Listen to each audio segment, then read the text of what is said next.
Hi friends, आज मैं फिर से लेके आऊँ आपके लिए काफ़ी ज़्यादा प्रेरणादायक कहानी। तो चलिए बिना वक्त व्यय कहानी को शुरू करते हैं। शीर्षक का नाम है एकता का बल।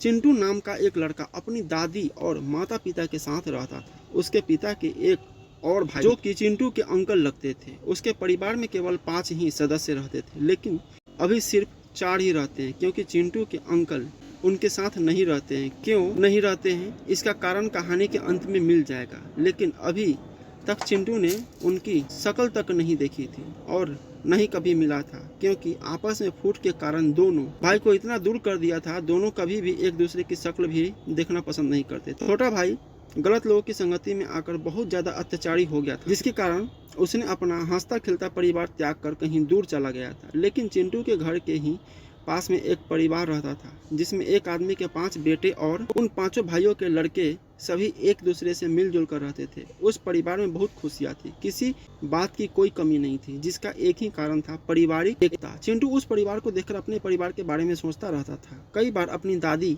जी से पूछता कि जब ये 5 भाई होकर भी अभी तक इतना प्रेम भाव और एकता कैसे हैं, और आपके तो 2 ही बेटे हैं, फिर भी इतने दूर कैसे हो गए। लेकिन दादी जी हर बार उसकी बात टाल देती थी, किंतु अब की बार चिंटू ने जिद कर ली तो दादाजी बताना ही पड़ा। कुछ साल पहले जब अपना भी परिवार इतनी तरह ही हंसता हुआ था, लेकिन तेरे अंकल गलत लोगों की संगति में रहकर बदलने लगे थे। कई बार समझाने पर भी नहीं माने और रोज तेरे पिताजी से झगड़ा करने लगता था, जिसके कारण तेरे दादाजी ने तेरे अंकल को उनके हक का हिस्सा देकर उन्हें अपने परिवार से अलग कर दिया। लेकिन ये टूटा हुआ परिवार तेरे दादाजी सहन नहीं कर पाए और दुखी होकर एक दिन अपने प्राण त्याग दिए। तब से न तुम्हारे अंकल यहाँ आए और न ही हम उनके पास गए। इसी तरह पूरा परिवार टूटकर बिखर गया।